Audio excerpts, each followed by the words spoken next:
Yo, what's up guys? How you doing? Koech on the move right here, and I'm deep inside Kibera Slums. And of course, when I walk around, I like things like this. Show them this, man. This is a very serious, very creative graffiti and painting, right? And this is Isa, the legend himself from Kenya. He was the biggest sensational artist back in the early 2000s. It's like 20 years ago something, and people are still celebrating him. And of course, when I was walking around, the guy I met, who became a really good friend, is right here, bro. How are you doing, man? I'm fine, bro. Yeah, man. Yeah. Tell them what's your name. My name is Fahim Abdallah. Yeah, Fahim. I'm from Kibera. This is my city. This is my village. Yeah. Yeah. Okay. So actually, Fahim is a person I was working with him within Kibera. He was acting as a security, but it doesn't mean that Kibera is dangerous. No, just working with him to show us the panya routes and, as they normally say, machuam. And wow, Fahim has a very, very touching story. And I was like, no, I can't go without sharing with you guys his story. So you, man, you told me you are veteran. Yeah. Yeah. Tell them.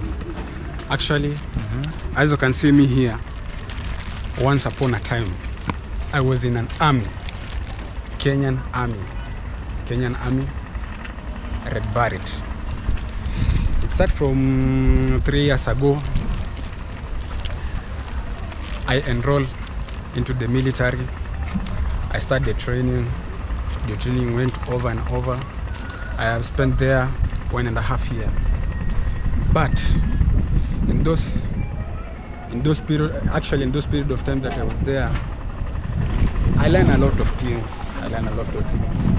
Actually, and on a person who is a faint-hearted, you cannot make it.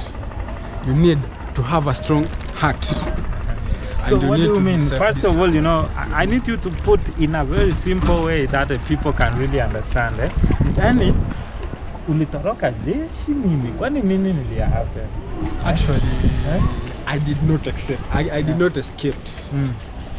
It was some small situations, but it was not big. But on my side, it was a big situation. Because you know, when you are in an army, you dedicate yourself, you dedicate your life there, you see? And when you dedicate your life, all the things that you'll be doing there, it will depend up to you. So, me, on my situation, you know, while we were in training, a lot of things happened. And one of the things that happened to me, you know, we used to have like four guys in one cube, and that cube, when you say cube, is a place where you are staying together, living together. Let me say my comrades. My comrades. Those people that we were sharing, those friends that we were sharing the rooms there, they were like my brothers and my friends. Actually, they were like my families, because when we were there, we don't know each other, but we have come to learn one thing. And in the process of learning those things, we bond together, we make a friendship, we go strong. We were strong. Actually, we became one family, because we live under one roof.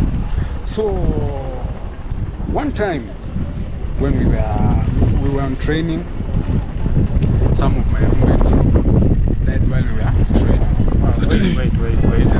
Did you hear that? I never knew that when you are training. Obviously, I know that it's really hard. The training for Kenya military is not something to joke about. And I never knew it to reach an extent that someone will die, because there are lots of, when you are enrolling or when you are doing the, what do we call, the recruitment process, there are lots of things that they look into, like the medical, many things, the fitness, you know. How can someone die? How did it happen? You know, the training, I told you, actually the training, it does need someone who is faint-hearted. You need to be strong, emotionally and physically. Because it is a hard task, you know. It is a hard task, and if you are faint-hearted, you can't make it. So those guys, what happened to them? Like the training was so tough for them. Yeah, the training was so tough for them, and you know, when it happened, it will happen, because as long as you have been recruited to the army and anything happened to you, just know it will happen. So those things happen, and it will still happen. So it's up to you. If you have a strong heart, you're gonna pass it. And if you don't have a strong heart, you will not pass. Okay, so let's understand this first. So it was the toughness of the training that happened. And how many guys did you lose in your comrade? Actually, in that keyboard, I'm the only one who remained. What? Oh man! I'm the only one who remained in that keyboard, because we were 4. You wait first. So you know, first of all, how I got to understand about his past, that is a former military guy, is that when we were walking around Kibera, of course it's not really safe, and there were some guys who could, you know, you see like they want to rob you somewhere there, and I could see him, he's very strong and very courageous, and I asked him, why bro, you look like you are a very courageous man, and he said he's a former military. And now I told him, why did you leave and you are still a young man? And he said that, you know, he went through a lot, and I couldn't agree with him. But now you said all of the comrades that he was, so 3 of them died. They died on the spot. Even Actually, I could live. I was the remaining one. So just imagine that view of you. You are the only one. You are the only one. Maybe remaining. you know you will be the next. Yeah. Yeah. So actually, I had a trauma. It disturbed my mind. Actually, I couldn't control myself. I was going insane. You know, I was going insane. So I was going insane. Actually, it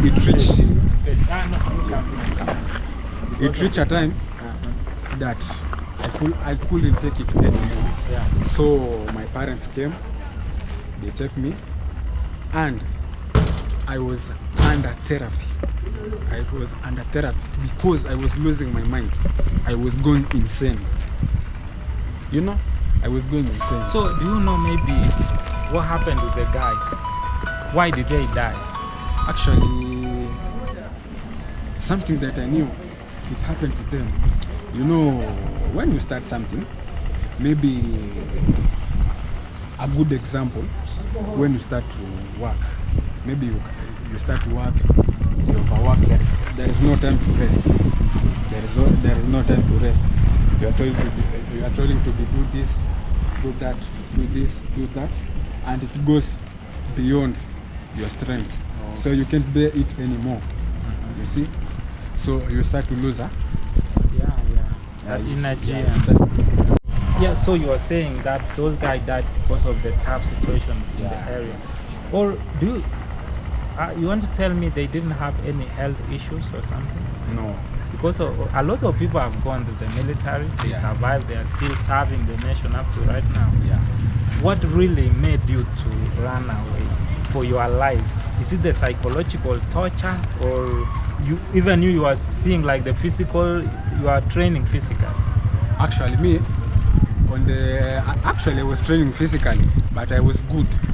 But something that traumatized me, it was that psychological. You know? Actually, you can see some of your crew, or some of your friends. All of them are gone. All of them are gone, and you are the remaining one there. If it was you, what will you do? Just step into my shoes. What will you do? I would run away for my life. Exactly. That is what I did. Yeah, actually, no, it's tough. It is tough. The truth is, it's tough. You know, every kind of training in the world, because protecting the nation is not something that is easy. You know, you must undergo a very serious training, which will, you know, mentally speaking, physically, emotionally, it will drain you. I can tell you for that. And I think not every person can go there. Any person who wants to join the military, kindly advise them. Actually, if you want to join military, something that I can tell you, You need to prepare yourself physically, spiritually, and emotionally.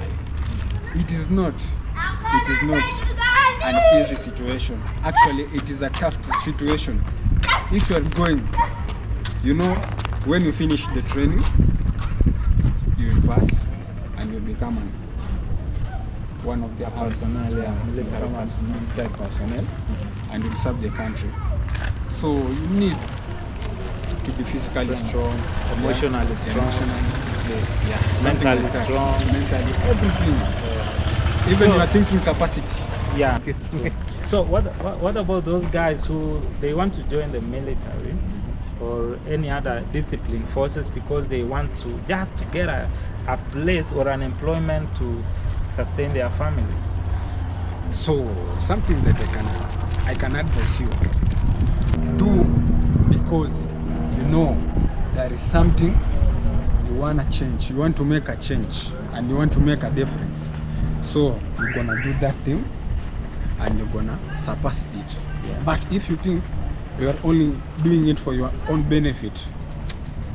What about you when you are joining the army? I really want to know what was your expectation? Actually, my expectation and my aim, I myself, I wanted to make the changes of this nation. I wanted to be the patriot. I wanted to serve the nation. Serve the nation. Let the nation to eradicate all the bad people. So you want to tell me the salary or the money was not in your list?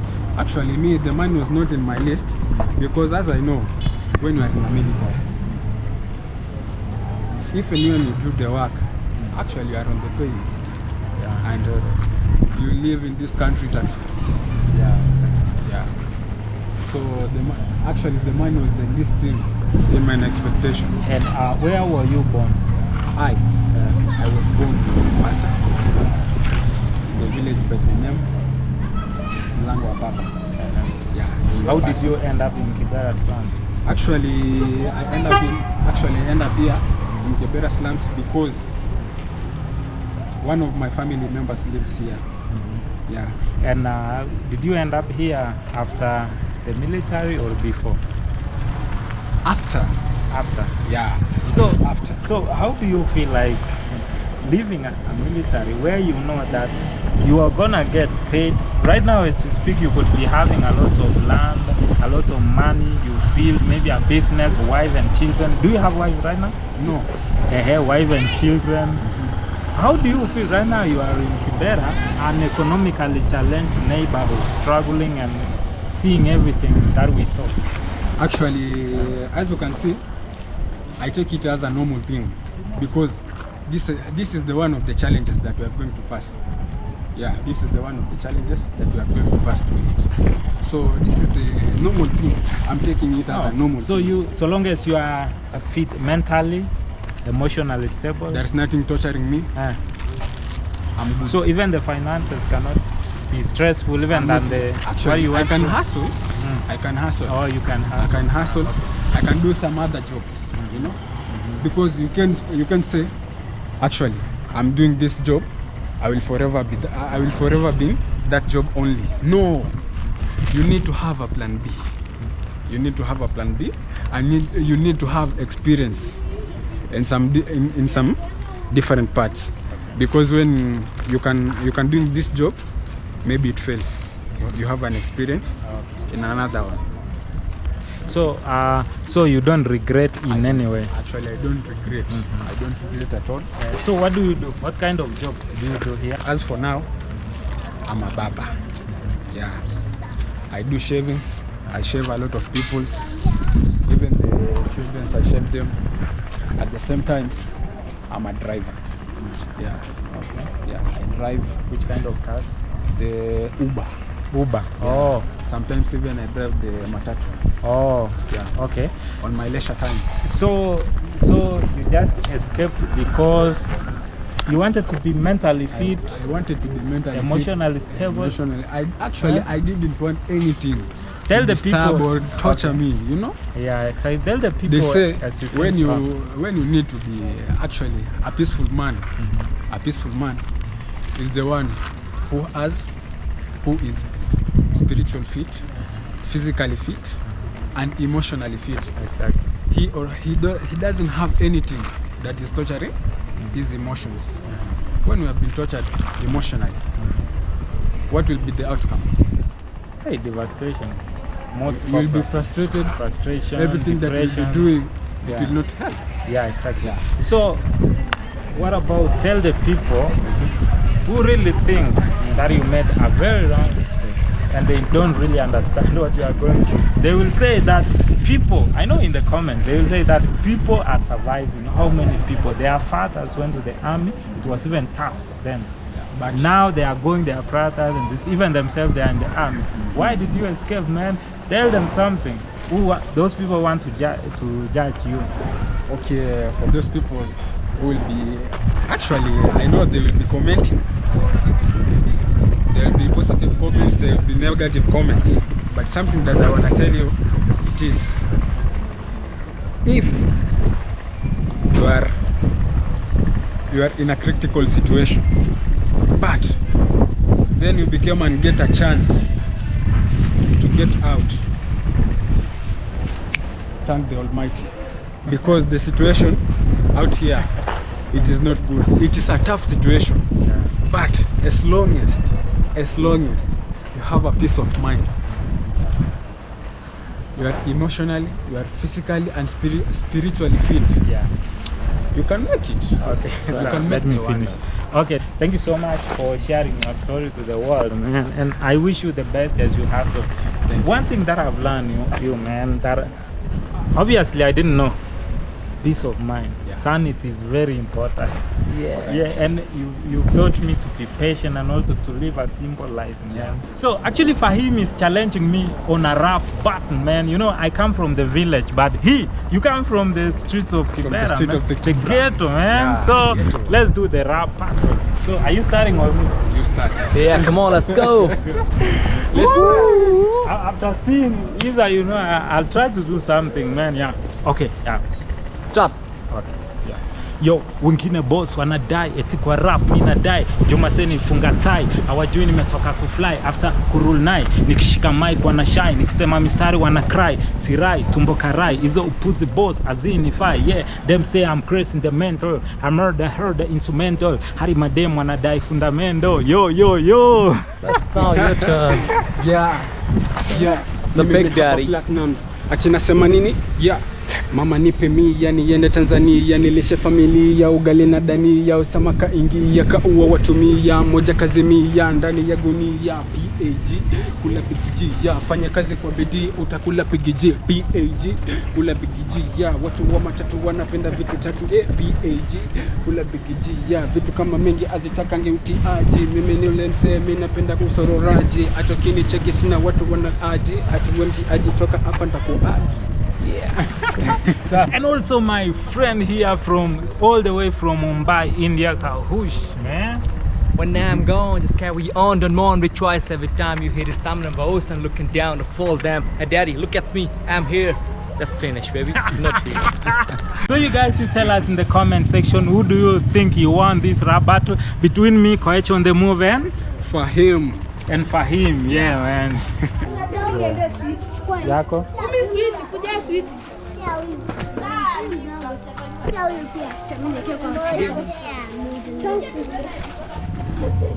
Kuja.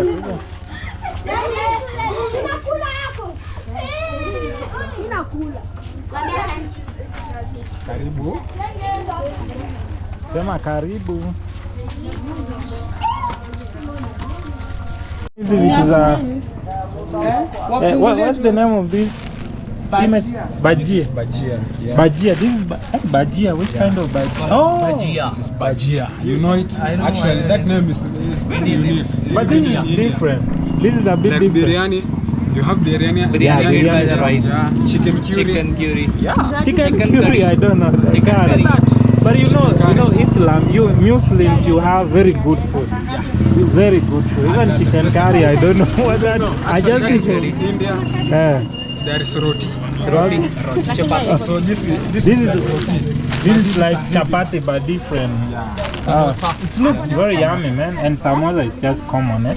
So I want to taste this one. Mama, And this one I'll taste. senda mama mimi namwendanisha ni hai. Mama, how much? Unaniwekea? Unaniwekea? Oh, mtu anunui moja? You don't eat, do you eat? No, no. You, want, you taste, man. You can have a Badia. Because they are selling. I don't eat oily food. I just want to tell, how much is Cholesterol is so high. 20. Hii ni 20 moja na hii ni 30 Tatu? Okay, give me sana. this 3 and 1. 3 and 1. My cholesterol is so high. It's so hard. So what do you eat? Non-oily food. Less oily food. Oh, less wheat food. Oily. No oil. But with a lot of chili. Me, I thank God I can eat anything, even snakes, even the lizard, even the crocodiles. I don't You can mind. even drink the I don't. pepper. Yeah, I don't mind. Pepper. You can even drink it. But I think Alsas is coming and want to deny me the sukuma wiki. Hey, man. How will I carry? Nimekupea nini? Nimekupea do. 50 bob. Oh, sawa. Hii tatu hii moja. Keep change. Ama hii nikupe bag. Hakuna vile unge keep change. Ningekuwa na bag unge keep change.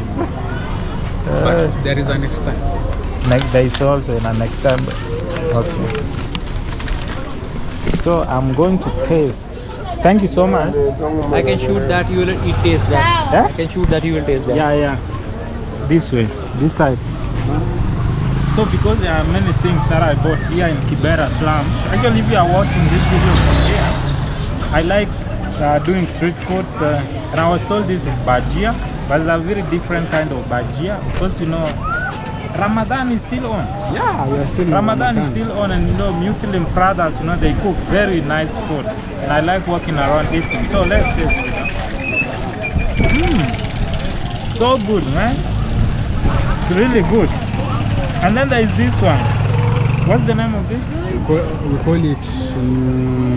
call it burusadini. Burusadini. Hey. Burusadini. This one is good. Even very good than this one. When you find some beans or tea or even coffee, you can close do with it. Yeah. Actually, it is good. I wish I was living here. I could carry a lot. You could carry a lot. Yeah. But when you have enough money, you can buy some of them so that you can go with it and you can have it. Yeah. So yeah. Actually, we are in the tunaita mwisho wa Karanja, and this is Cinema Road. Many people will say that Kibera is a slum, but man, look, we also have apartments in Kibera. There are a lot of places developed, but as you can see in this side, there are apartments. They are very old apartments, maybe the government apartments, but you can see another apartment coming up, and this one. But in the other side, you can see these are the slums, eh? Yeah, so Kibera Slum, there are places which have developed really well. Yeah, and we hope in the near future Kibera Slum will be like this. As you can see, this other side is a bit different. Yeah.